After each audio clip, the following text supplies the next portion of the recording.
Hello everybody, welcome to Dungeons & Drams. Today I want to talk to you about something a little bit evil, because it's October, it's spooky season, we should do evil, right? Let's talk about cursed magic items. Now, curses on magic items, the important thing here is that you want to make it worth it. It should be intriguing enough and useful enough that the player wants to use it despite the side effect, and that's the tough part. However, I was walking the dog the other day and I was thinking about different categories of curses and what would make the most sense. And then I, kind of went and did what I try to teach you all to do every week here on the channel, and used AI to help me kind of define those and then work out an initial prompt that I'm going to share with you all here. So let's go into it. This initial prompt is a little bit long, and that's totally fine. It's going to be available over for free on my Patreon as a public post. So you can go over there, copy paste it. There'll be some images, maybe some roll tables. I like to make a few extra little things and put them on the Patreon. So if you'd like to consider supporting while you're over there, it would be something I'd really appreciate. So check out what I offer and consider supporting. I'm a dungeon master playing Dungeons & Dragons 5th edition. I'd like to create a cursed magical item. It's important that this item is well balanced and will encourage the player to use the item because the downside makes the upside worth it. That obviously is very important, and that's why it's the beginning of our prompt. We want everything else from here to build on that. I want you to prompt me for the type of item, be it weapon, wondrous item, or even something more mundane. I will give the item type and possibly a description. I've really moved into this kind of prompting because I like the kind of back and forth building along with AI rather than just saying, give me this thing. I like it to say, what do you want? And then make me think about it. It makes me feel like I'm relying less on AI, which is something that I think we should all do. All right. I then want you to prompt me if I want a mild, conditional, gradual, or behavioral curse. These could be generally defined as follows. Now, maybe there's some other categories that you could all think of, and by all means, let me know in the comments if you think of some other categories, but I really liked these, and listen to the definitions and see what you think. So a mild curse is going to be subtle. It's not harmful, but it's annoying. An example would be something like a sword that whispers to you when you attack and makes you lose your concentration if you fail a wisdom saving throw. So maybe that sword gives you a little extra damage, but you have this option or this side effect of possibly losing focus. Maybe you fail this and suddenly you're like, oh yeah, what was I doing? And you start running away, opportunity attack. Anything could be bad from this, but play it. All right, conditional, something that works perfectly until it doesn't. Example would be a staff that grants extra spell slots, but if the wielder casts a spell at night, it may backfire and hit an ally instead. I don't know, sounds good. Gradual, gets worse every time. Example, a ring that boosts your charisma, but each time you use it, you lose a hit point permanently. That seems like something that could be pretty cool. If you have 89 hit points and you're like, okay, well, I got to talk to the shopkeeper. Let me just spend a hit point in order to get advantage on my roll. That will build up over time, and suddenly you're a little bit weaker than you should be, and that's a problem over time. Behavioral, influences a player's behavior. An example would be an amulet that compels the wearer to hoard treasures or refuse to share with the party. Now, this is something that you'll have to kind of make your own determination about what your table's like, and try not to make somebody like a jerk.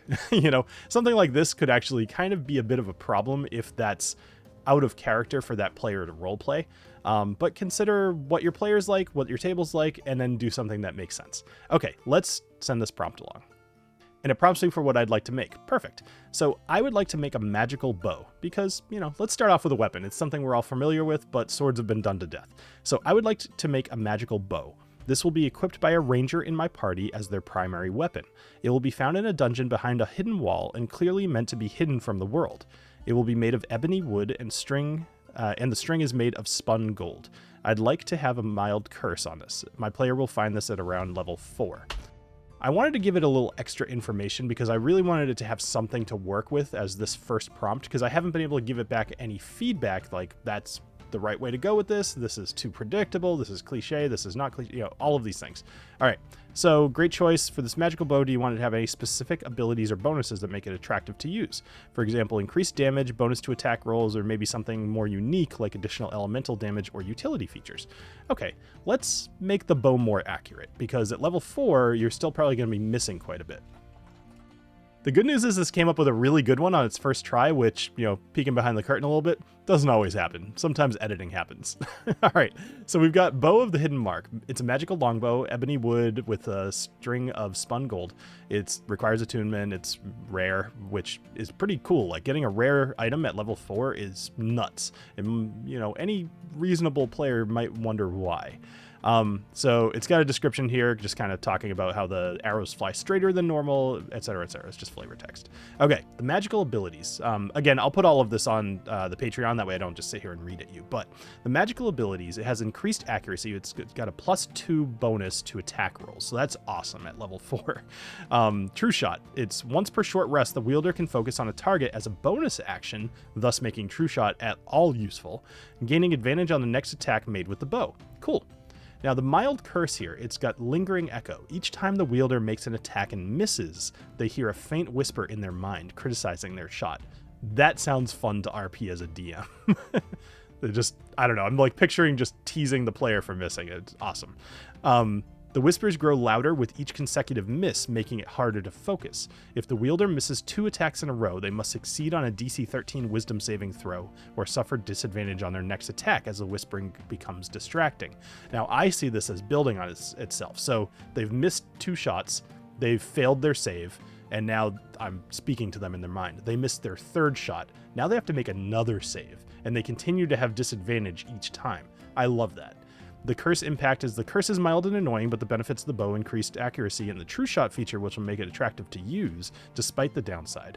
The curse encourages the ranger to avoid missing, adding tension and flavor to combat without making it overly harmful. The whispers are unsettling, blah, blah, blah. I love this weapon. I think this is a fantastic example as a first mild curse. For the next curse, which is going to be conditional, which is going to be kind of more what you're familiar with, is you use it, but it has a side effect.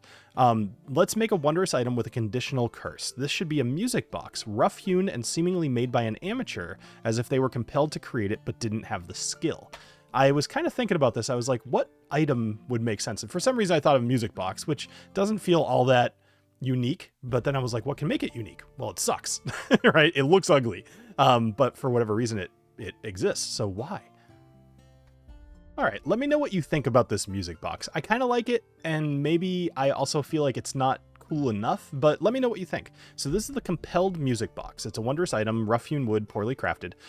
So the music box appears roughly made as if someone without the necessary skill was compelled to craft it. The wood is unevenly cut and the gears within sometimes slip or grind.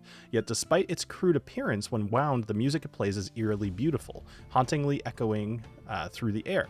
It seems to possess a strange magical influence. Okay, so there's our flavor text. Now the magical abilities is soothing melody. Once per day, the wielder can wind the music box to play its haunting tune. All creatures within 30 feet who can hear it must succeed on a DC 15 wisdom saving throw or be calmed for 1 minute. Effect similar to the calm emotion spell, which works only on humanoids. I just read the spell a minute ago, but I'll put it up here or I'll put it down there so you can read it. So the ability can soothe creatures, preventing them from taking hostile actions unless attacked. Restorative Harmony. The wielder can wind the music box to heal an ally for 2d4 plus 2 hit points once per long rest by allowing the music to wash over them. So that's pretty awesome. Healing is always useful for sure. So it's got good properties. Now let's see what the curse is. Dissonant Dread. The music box functions perfectly during the day. However, if the box is wound and used at night, it has a chance to malfunction. Roll a d6 when used at night. On a 1 or 2, the music becomes dissonant and eerie, causing all creatures within 30 feet to make a DC 15 wisdom saving throw or be frightened for 1 minute. The wielder also suffers from this effect. So I like this music box for a couple of reasons. Number one, I think it's clever to have the healing property happen, the curse only happen at night, because chances are, if you've spent your whole day adventuring and it's starting to get late and you're still fighting or still doing something, you might be inclined to use this. And, the DM can decide what night constitutes as. Is it after 6? Is it, when it gets dark? Who knows? Either way, you're more likely to want to heal yourself kind of later in the day, which might make this happen. So suddenly you're like, oh, you know what? I have this ability to heal you. And you do that, and now you're like, roll a d6. And suddenly you're in a dungeon, and you're surrounded by enemies, and you're trying to heal people, and now everybody's frightened. It sounds like a cool little side effect. Definitely make sure to keep curses to yourself until it happens. I think it's way more interesting that way. And the players, they'll catch on eventually, but they might not realize the entirety of the curse until a couple of times that it happened. All right, let's go on to the next item. Our next curse is going to be a gradual curse. This is something that has effects over time. So I'm going to let's make a set of hide armor with a gradual curse that would be worn by my level 8 druid. I think it's created a pretty interesting item here, and I'd like your opinion on this because it might get a little too dramatic, but you'll see. All right, so this is the Hide of the Shifting Grove. So it's made from the pelt of a rare forest creature, and it feels alive, pulsing slightly with the energy of the natural world. It's a rare item, it does require attunement. So the magical abilities this grants you is Nature's Shield, which is a +1 to AC and resistance to non-magical bludgeoning, piercing, and slashing damage. That's pretty cool. Nature's Touch. The wearer can cast Pass Without a Trace once per long rest without using a spell slot. Always very useful. And Harmonious Form. The wearer gains 1d4 hit points whenever they wild shape, as the armor enhances their connection to the natural world. Seems like pretty cool armor. But then it's got a curse. So it's a Gradual Curse, the Withering Grove. This curse starts as barely noticeable, but as the wearer continues to use the armor, it begins to drain their life force to sustain their magic. The armor becomes more reliant on the druid's own essence to maintain its power, slowly weakening them over time. The curse progresses in stages. Stage 1 is after 1 week of wear. The armor begins to absorb small amounts of vitality. Each time the wearer finishes a long rest, they must roll a d6. On a 1, they lose 1 hit point, permanently. This hit point cannot be restored until the armor is removed for at least 1 week. That's not a big deal, right? Of course not. Stage 2. The wearer feels more sluggish as the curse deepens. Their maximum hit points are reduced by 1d4 each time they cast a druid spell, though this effect resets after a long rest. It's not great, but it's okay. Stage 3. After a month, the armor saps even more energy. The wearer must now make a DC 14 con saving throw each time they wild shape. On a failure, they lose the ability to revert to their humanoid form for an hour. Additionally, the hit point reduction from stage 2 becomes permanent until the armor is removed. This is where it starts to get good. The idea of not letting a druid revert back and not giving them any idea of how long that's going to last sounds so fun to do at the table. I absolutely love that. All right, and now after 2 months, the curse has nearly taken hold. The wearer's maximum hit points are permanently reduced by 5, and they have disadvantage on saving throws to resist exhaustion. If they reach 0 hit points while wearing this armor, the body fuses with it, turning them into a wooden effigy of themselves, unable to return to life unless the curse is lifted by powerful magic such as Greater Restoration or Remove Curse. I really like this armor. I think this is a really cool thing. I don't know how it would feel playing as a druid, knowing that your wild shape is kind of being a little bit punished. So again, let me know in the comments, like, if you play druid, what would you think of this? Is this worth it?